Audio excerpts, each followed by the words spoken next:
All right. Good morning, good afternoon, wherever you are in the world. Welcome, welcome. We're in for another edition of QSC Work from Home. Today, our topic is actually, I'm pretty excited about our topic today. I'm going to quickly start sharing my screen so um, we can chat a little bit about um, overcoming some of the pitfalls of integrating UC into an existing or new AV system, and doing so with an ecosystem. Jason or Stan, can you verify that you're seeing my slide? Yes, I see your slides. I can see it. Perfect. Okay. We have, this is going to be a case study discussion, and we have a representative from QSC here today and somebody from WellSky who recently put in one of these systems at their headquarters. We're going to get into it in just a minute. I'm just letting people, I'm vamping right now to let people kind of pile into the room. As we wait, I just kind of want to let everybody know about the rules of engagement. Obviously, we want all of your Q&As because we're here not only just to listen to us talk, but we want to hear you talk as well. So throw any and all questions that you have. If you walk away from this conversation and you don't get your questions answered, shame on you because we are here for you. By the way, if you've got one of these lovely headsets or an active microphone on your laptop, we actually want to be able to open up the conversation to other people as well.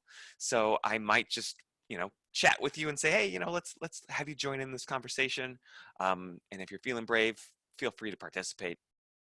And there is one more thing where Jason and Stan are going to be having a conversation, but we are going to have active polling going on. So, for example, it'll look something like that. And we're hoping that some of these topics are going to help feed into Stan and the conversation. So feel free to participate in those, and that way we can react to them and hopefully add to the conversation that's happening. So with that, I'm actually going to stop sharing and I'm going to let Jason start sharing. There you go, Jason. All right. Jason's going to kick us off. All right. Can we see the screen? We can. All Excellent. right. Fantastic. So thank you, Patrick, for teeing this up. Thank you, Stan, for jumping on and agreeing to do this. We'll kick this off with some introductions. So with that being said, I am the Business Development Manager in the Central Region for QSC. I've been in the industry for 10 years, sold as an integrator, and then also sold for a few manufacturers. And I guess what my role is at QSC is essentially business development. So driving and partnering specifically with our end users in the corporate and higher ed spaces, helping them adopt our technology platform, answer any questions, provide demo gear, and all of those good things. So if anyone needs anything from me, please feel free to reach out. With that being said, I'll tee up Stan. Stan, why don't you go ahead and introduce yourself?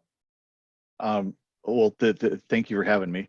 I've been in AV for 26 years, done everything from live production to some manufacturing to integration. Spent the last 9 years at an integrator, and that was where I actually met WellSky.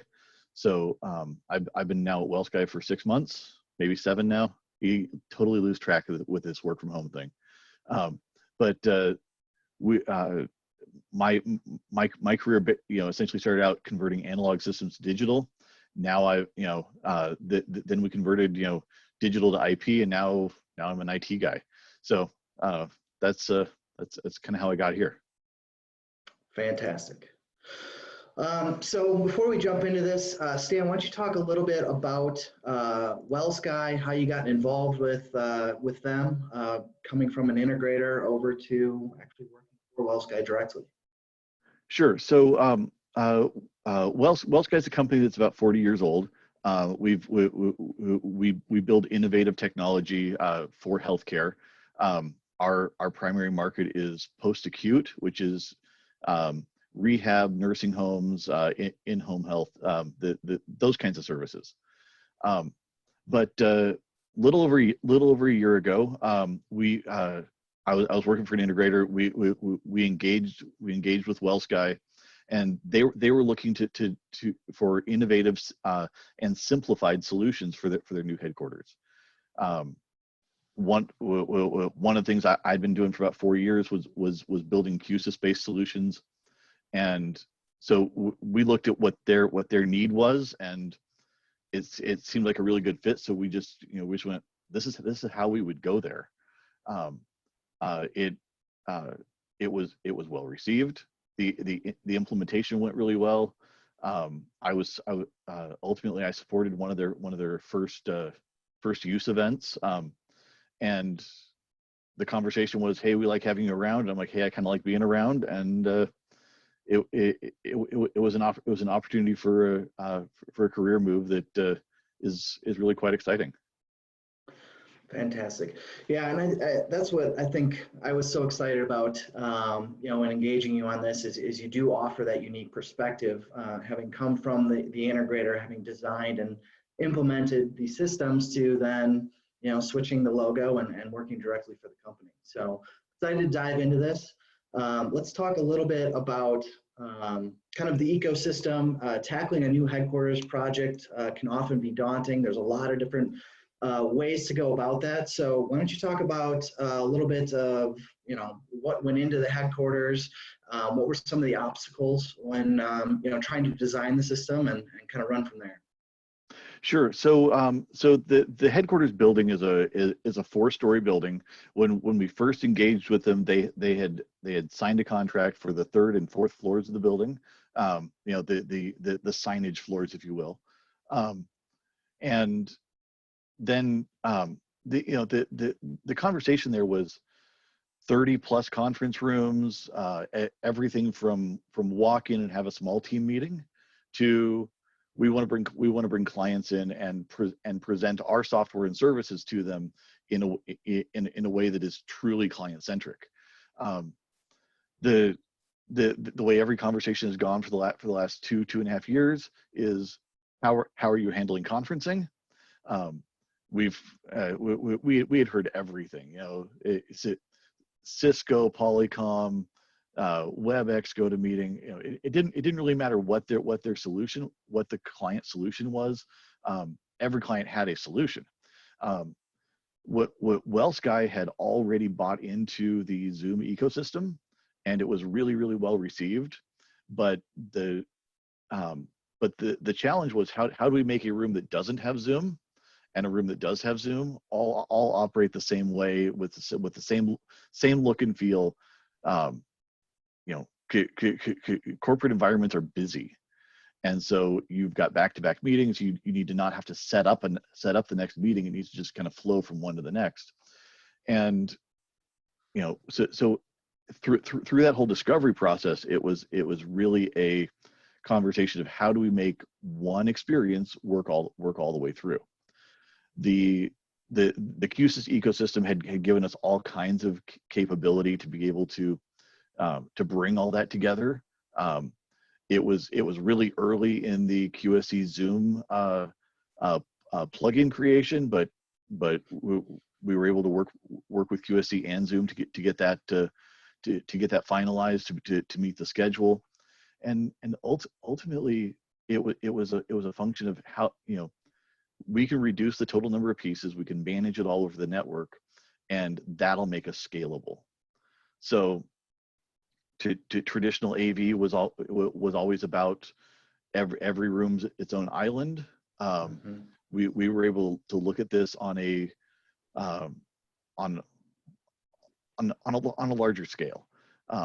The ultimate solution was to put a shared switch, Core 510, and amplifier on each floor of the building, and be able to integrate in some cases 12 rooms all into a single core. The budget overhead for it, we've got one core that's running at just over half capacity. There's plenty of room for growth and expansion, and we were really able to take a project that was gonna seem dissimilar from room to room, and make it one solution. Fantastic. And so obviously with it being a headquarters, you guys have a variety of different spaces that you had to tackle and create this uniform experience. On this slide, we have, 4 different pictures of 4 very unique spaces. Talk to us a little bit about some of those spaces and then the technology that went into them. Sure. So left to right on the pictures, just so people get an idea. You've got the boardroom, you've got our client demo room, you've got our network operations and monitoring center, and then you've got a large conference room. And so all 4 of those spaces are QSC controlled environments. The boardroom is exactly what you would expect a boardroom to be. It's a Zoom integrated room. It's got Shure MX series mics on the table. We've got speakers in the ceiling. It's not something you wouldn't expect. What becomes interesting in that particular room is that we've got a need for audio only conferencing on our internal phone system and Zoom meetings in that space. So with the QSC UCI, instead of start Zoom meeting, it's audio call. It integrates right into the core, and that was a really simple add. The audio call was a last minute add-on because the CEO decided he had to have it. The client demo room, it's the place that executives come in and get demoed our software. That's 135-inch, I think, LED direct view display, full 1080p display. It's got the same touch panel Zoom room technology, ceiling microphones that all the other conference rooms do. So our sales teams and our executives that are used to going into a normal conference room, they walk into this room, the experience remains the same. The network operations center, that is QSC touch panel, QSC audio, Visionary Solutions video backbone hardware. So it's the same hardware, it's the same management as the rest of the building. We have the option to pull video from other rooms into there for monitoring. That's not its primary purpose, but when we start talking about all hands and doing some other things, that room is staffed every day, and so this is a rare picture without people in it. So making that available is important. That last room, that's that's your standard dual screen video conference room. Camera, Zoom room, click share, all ties to the same core. So depending on the floor, we have different room counts.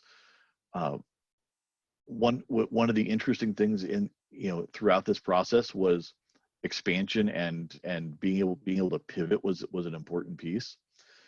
Just before the first of the year, we'd been in the building for 6 months, and our internal WellSky user interface team needed to build out focus group rooms. We call it the user experience lab. Well, usually that would be a whole nother DSP and a large project. In this case, it was a microphone, some speakers, and a Flex 8, and we brought that whole room online on the core that was already running the 3rd floor. So the flexibility, all the usual enterprise solutions are there. It's just a matter of, hey, we've still got horsepower left over. Sure. And while we're talking about these spaces, I know that you guys have plans for some expansion and some additional floors since the initial kind of large phase project. Talk a little bit about the flexibility of this centralized design and how you're able to make that happen moving forward for future projects. Sure. So when we moved in, the first floor had about a third of it that was unfinished, but planned for more people, but um, not already programmed. So we've actually got that space built out now. The day we sent everyone to work from home was the last day that that construction was happening.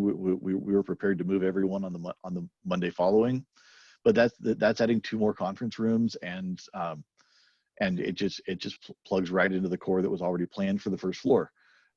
Because we've got it planned as a core per floor, the floor that we're building out right now, the second floor of the building, that's going to get its own core. It goes on the same network backbone. It'll share resources. So when we do an all hands call from the auditorium, that audio and video will flow in real time to the second floor like it does to the third and fourth. Sure. Awesome. So let's talk about the large auditorium. I know that there's a lot that went into this, and it's a pretty interesting space. As you can see, there's different kind of setups with chairs and tables and so forth. So why don't you talk a little bit about that space and how you guys tackled that? Sure. So the auditorium is a multi-use space. It seats a little over 200 people in theater style seats, like auditorium like you would expect. We can do 100 people at classroom style tables. I think it seats about 100 people at rounds, but that number is fuzzy. And it's used every week for larger meetings. The challenges there were it's a Zoom room, so camera on the back wall, camera in the front. It does, because of our decentralized nature of WellSky, we have meetings that are hosted in Austin or other offices that we have participants in at headquarters. Not every event originates from headquarters, so we needed flexibility to be able to make it work however for all of those applications. There are large meetings that have people sitting at tables that every participant in the meeting needs to be mic'd. When you have mobile tables, microphones on the tables aren't really a solution. So we did an array of Dante's in-ceiling microphones in that space. Tie right to the core. We got plenty of AEC going on, and the scoping of that room was to be super simple. Well, we all know that the scope creep is real, and as people find out that you can do more with the system, things move and change. That second picture you see there with the WellSky Town Hall, that was we're currently working on implementing additional video production technologies and increasing the speed and efficiency of the rest of the system to be able to put on a more produced event. And that's that was just flexibility. When as we're talking to the executives about what they wanted to do for a town hall, it was, hey, we want this. This is a challenge we've seen before, and most of the time when we talk about challenge, it's an opportunity to do it better. The existing solutions were fantastic. We're just continually innovating and simplifying the user experience. Sure. So that's it's all fun stuff. That the picture on the left there is from pre-turnover. That picture was originally captioned "Spending the weekend with my favorite toys." it's everything integrated into a single environment. Click share, microphones, speakers, projectors. It's all in one environment. As we get into bigger and more complex events, complexity of event is not necessarily technical. It's often about getting people up and down off the stage, and so putting the UCI on an iPad, that makes it possible for me to go mic check someone wherever they are, and when they go, hey, I need to make an announcement, you turn it on there wirelessly. You don't have to run back to an operator station. It's a lot of fun that way. Awesome. So I wanted to include this slide, and it's a little bit hard to read, but I guess walk us through this. This is the QSys design file. Walk us through a little bit of what you got going on here and kind of how you designed it and deployed it. So this is a snapshot of the first floor core. So you can see we have the auditorium, two training rooms. Those are divisible rooms that both have their own independent Zoom systems in them. We've got audio feeds. We've got the gym and the cafe. There's an additional conference room, and so it's the layout of the QSys environment makes it really easy to build multiple programs and see what you're doing in each of them without having to pay attention to all the other things that are happening in the background. Having written code for integrated systems for a long time, the workflow change is a welcome relief. In past years, it was a separate program for the audio processor, a separate program for the control system, a separate program for the UCI, and then you get into configuring microphones and Dante flows and getting all the rest of it put together. This lands all in one place. It's simple. It's quick. If I get a call that it's not uncommon that people won't speak up in a meeting, and so I'll often receive a Teams message. I'll be sitting at my desk. Occasionally, I'll be traveling at another office, and I'll pick up a message. We can't hear so and so on the call. The first question is, what room's he in? Mm-hmm. But pull it up, troubleshoot it, identify that you can hear the person sitting next to them, but you can't hear them. And the message back often goes, please ask them to speak up. But we're able to glean the data and see the real-time meters and get get that information to solve problems. It's not uncommon for there to be.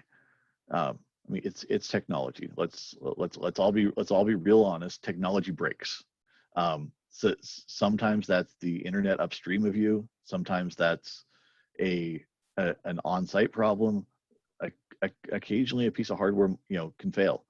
I love telling people I haven't had QSys fail on me. This is one of those environments where I know that's not my problem. So I can quickly go find where the issue is, and being able to have the data to back it up on the backside is fantastic. Absolutely. So we've talked a lot about your UC platform. You're obviously using Zoom. A lot of the meetings I'm on a day-to-day basis are around Zoom discussions and how to handle that. And I think what's unique about your deployment is not only was it centralized, but you're trying to create this consistent user interface across a variety of different rooms, some of which that we just went through, right? So talk about how you used Zoom and partnered it with QSys in the project. Yeah, so prior to the integration of the headquarters, WellSky had Zoom rooms that were Polycom or straight Zoom rooms. That experience is already standardized. People are used to it. So the expectation was that we would expand on that and follow through with the experience to try to reduce retraining. The plugin that was available from QSC so closely imitates the Zoom iPad that the users who were used to the Zoom iPad to translate it almost instantly. You know, they look at it and go, well, this one's a little smaller. We put in 8-inch touch panels everywhere. They went, oh, this one's a little smaller, and I think we tweaked the text size on a couple of screens just so people could read it without using their glasses. But ultimately, you go in and you pick what you do. This UCI in the middle there, that's in the auditorium. That is the most advanced routing we have anywhere. I'm going to tell you, 9 out of 10 users don't know that screen exists, even though it's got a button right there. Because what they do is they walk in and they hit the join button, and we've scripted the projectors to turn on when you join a meeting. So they go in, they join a meeting, and everything fires up for them. So it's just a matter of doing our best to maintain that experience across platforms. Absolutely. Talk a little bit about the preview section that you have on that touch panel in the middle. Yeah. So one of my favorite features of this solution is we integrated it with Visionary Solutions streaming hardware, and through the plugin that they created for QSys, we actually get it's like 1 frame a second at really low resolutions. But it's enough preview to know that you have a source or you don't have a source. Occasionally in the auditorium, people will plug in the ClickShare. Sometimes they plug into the HDMI at the lectern. And from an operator standpoint, we don't know what they're gonna pick. The system does a pretty good job of automatically getting them what they need, but the ability to have preview across platforms, and when we have to support a room from a remote site, man, it's magical. You just you can tell what's happening from wherever you are. Sure, absolutely. So let's talk a little bit. We've talked about the UCI. Let's talk about usage, right? So obviously things have changed drastically for the world over the last couple of months, but let's talk a little bit about Zoom usage and how you're managing that. Yeah. So this is the this shows Zoom room usage at headquarters from when we moved in July all the way to April, and the blue part is the part that's kind of crazy to me. We are in meetings all the time, and we don't have meetings just to meet. They're all collaborative sessions, because we have 1,600 users across the country, around the world. We are always meeting in an inter-office way. So the adoption was extremely fast. It was really easy to get people on board using the tools. They get used all the time, and then you can see it's honestly a little sad, because I think of my Zoom rooms as my friends, and they're not getting used. So we're all looking forward to moving back into the office and getting back to some form of normal. Absolutely, I think we all are. So talk to me a little bit about as far as future plans. You mentioned kind of remote monitoring, and then future build outs. I guess, what are the plans for WellSky, and what's going to keep you busy over the next 18, 24 months? Sure. We are 2 months away from taking over the second floor of the headquarters building. Paint and ceiling tiles I think are going in next week. So that's pretty exciting. That's 5 more Zoom rooms just to cover what we need at headquarters. As we're building and moving our offices around the country, we are most of those spaces are between 50 and 100 50 and 100 teammates. Our next project is in Arizona, and they're getting a large training room. It is functionally the same as our large training room, minus I think 4 seats. And then they're also getting a mid-size conference room. Both of those rooms will run off a single core 110, and that's kind of the look that we're headed for in most of our other offices. Our second largest office to headquarters is in Austin. They've got 5 or 6 Zoom rooms, and as they come up for refresh, this is the direction we're headed. It'll be a combination of cores depending on what the facility needs. The room type and size are scalable with the solution that we've identified, and we're looking forward to. It was probably going to happen next month, but now, like all good projects, it's pushing a little bit.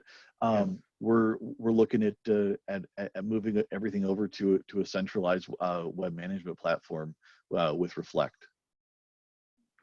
Yeah, so let's talk a little bit more about Reflect. So for anyone on the call that isn't familiar with QSC Reflect, Reflect Enterprise Manager is actually our cloud-based management solution.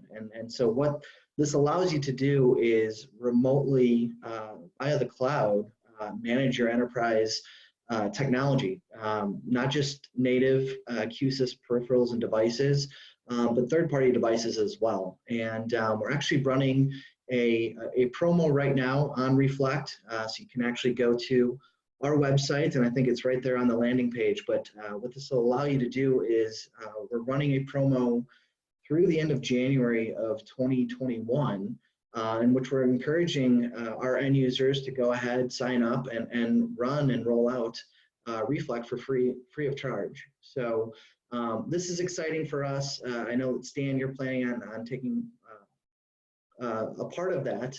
Talk to me a little bit about how that's going to affect your role and I guess make things a little bit easier for you.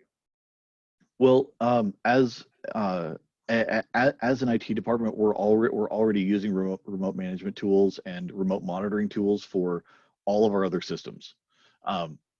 The world of AV has always been an island. We're really excited to be able to pull all of the systems that touch the network into a space where we can manage them all holistically. So anytime you can reduce the number of hours it takes to manage something, the happier everyone is. Sure. We all have plenty of work to not add more to our list. So let's talk a little bit about what's going on in the world and how it's affected your role and work over at WellSky right now. Talk to me since the pandemic and things shutting down. What's keeping you busy, and then what, if anything, changes moving forward as you look to deploy more systems? So right now, we are all work from home across the country. Mm-hmm. That happened in the middle of March. WellSky has always been on the leading edge with the ability to work from home. Where you can't have people all over the country and around the world without the ability to have VoIP phones and video conferences and tools as simple as Office 365 make it possible to set up a remote worker. So the day we decided, we converted 1,200 people that were working in offices to work from home. And I have to say it was the scariest and easiest thing to do that I've ever been a part of. There's always that, which thing did I forget to do? So someone's gonna have a problem. It really wasn't that. We're still productive. We're still working. We all miss seeing each other on the inner office level, but it's daily video calls and collaboration within our teams and within bigger teams as we need to. Moving forward, I think like everyone, we're waiting for for the guidance to be that we should all go back to work in the offices and collaborate. I personally miss the fast pace of being in the office and getting pulled in three directions. It's fun. I like that experience. I like I like looking at my clock and seeing that it's 5:30 and going, wow, what happened today? Except that I can go back and I can go, well, we did like 85 things today. And that's, that's what I'm hearing from a lot of the other departments also. The team that I'm a part of, we're calling and interacting with all of the users. And so as we kind of make the rounds and solve problems, we're hearing lots of people say, man, I really wish I was there because of this thing or this interaction. And we're all looking forward to that. Communication technologies and the ability to make and manage things remotely is going to be huge. Absolutely. All right. Well, that's all I have as far as questions. I did see we have a question pop up. I don't know if Patrick, you wanted to. Yeah, I answered it. I answered it remotely, so it was a little technical question, but I actually had, there's a couple others that I see in there. Stan, you mentioned that you've got you mentioned your first floor core and that you're looking to expand into those other second and third floors. Are you planning on installing additional cores, or are you keeping the entire installation centralized? And what went into that kind of discussion or that decision? So when we originally kind of spec'd out the space, we could build out the whole building on one, maybe two 510s. There's enough horsepower there that was an opportunity. From a business operations standpoint, it didn't make sense for us to pull that all in, to pull the entire building into a single system. So the way we're deploying, we have one core per floor in the headquarters. When we finish when we finish the work that's going on right now, it's a 4-story building, so we'll have 4 cores driving that. And from one aspect, it's easier to schedule 3 or 4 rooms to be down at once if there's a major upgrade we're in the middle of. It's on the other side, the ability to have additional horsepower, and when we need to add a user experience lab, hey, guess what? We still have room to add that without adding another core or trying to figure out how to upgrade that. Yep. So it's a hybrid approach. It's not a core in every room, but it's also not one core for the whole building. No, that makes sense. And just to follow up then, is there, or are you planning on or is there an opportunity or a need to have any of those cores share audio streams? Will you be doing audio streams between those cores for any particular reason? We already are. Cool. So we have QLAN connections running between the third and fourth floor cores. We currently have we currently have a separate audio stream that goes between them for background music, that that is running across a network that is not managed. So, but yeah, no, we have audio and video moving back and forth regularly. It's all stacked on Netgear switches with 10 gig fiber interconnects. So a perfect segue. We just got a question about the network usage and the demand. So you just spoke about the switches. Can you speak a little bit about what you're seeing, a QSys or otherwise, taking on the network uses? Basically, putting that AV onto your. It sounds like a converged, or is it a converged network, or are you using a dedicated AV network? So it is mostly a dedicated AV network. And the reason for that, the whole business use in the for network is done with it's a passive optical fiber network. So it is not able to handle multicast and the routing like all of us AV guys would like it to do. It is a phenomenal network for normal business purposes. It is not a network designed or envisioned to run multicast.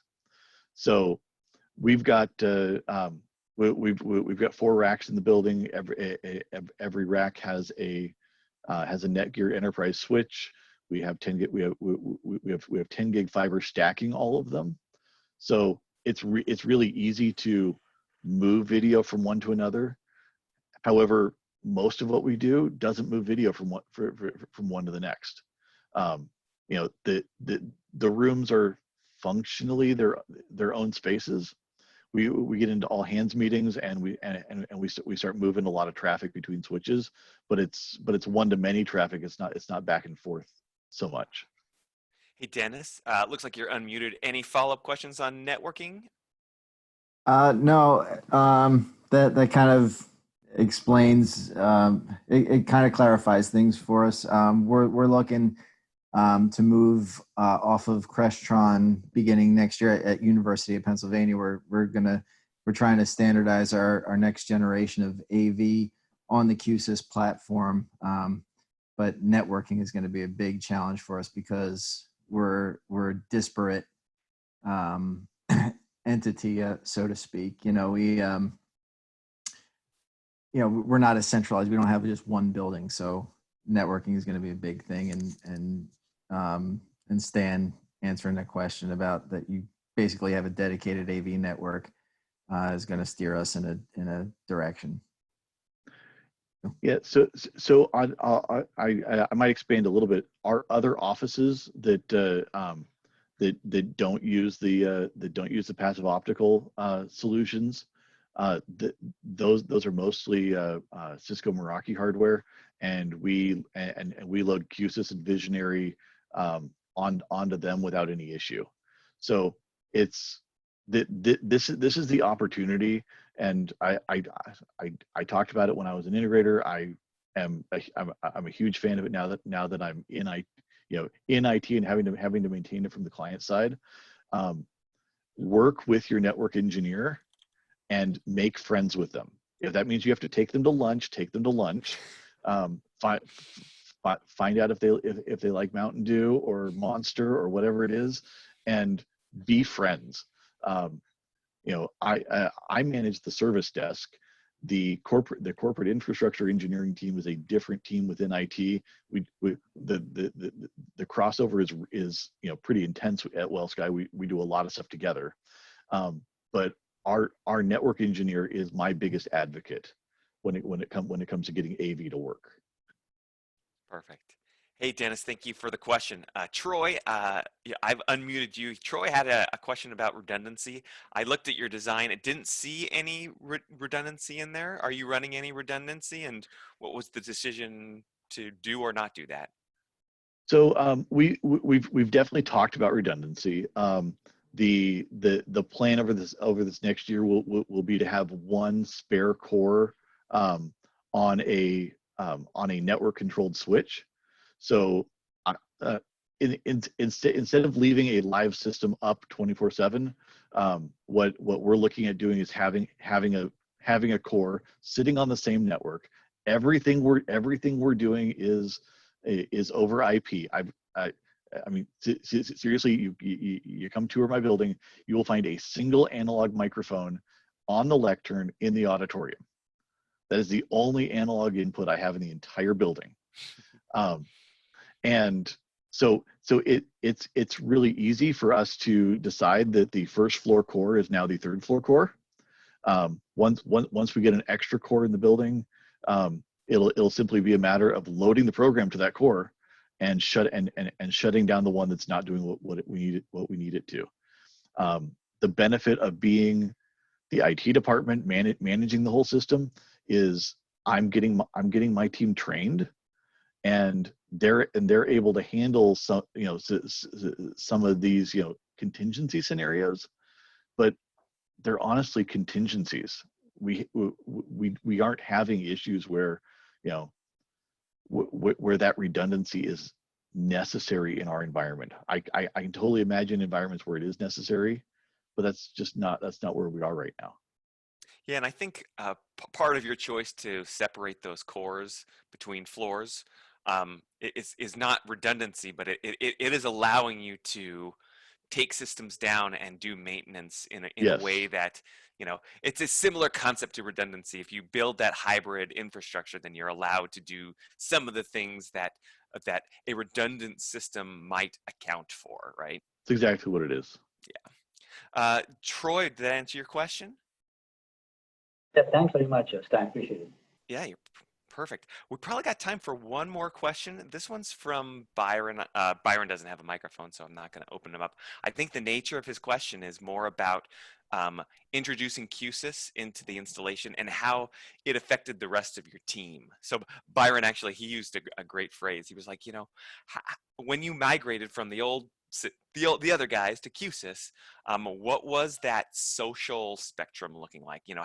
How did that adoption process work in terms of maybe some of the other guys that liked the old guys instead of QSys, and how did you kind of mitigate that conversation? So I'll put my integrator hat on for a minute. I've I've been a I've been an AMX programmer. I've been a Crestron programmer. I've done every DSP that's been on the market in the last 15 years. This was this was a huge culture shift. I will admit to being hesitant to make the move initially. We several of my peers were kind of challenging me to take a serious look at it. Um, the the rep firm in town was pushing me to take a look at it. I'm like, I liked what we're doing. What we're doing was really good. I liked my DSP. I liked, like the whole ecosystem that we had built as an integrator was easy. Because it was it was a lot of cut and paste from previous projects to make things work. That said, I've always been on the how do we innovate conversation, and so we finally hit that critical mass where I needed to look at the next solution. So we did the training.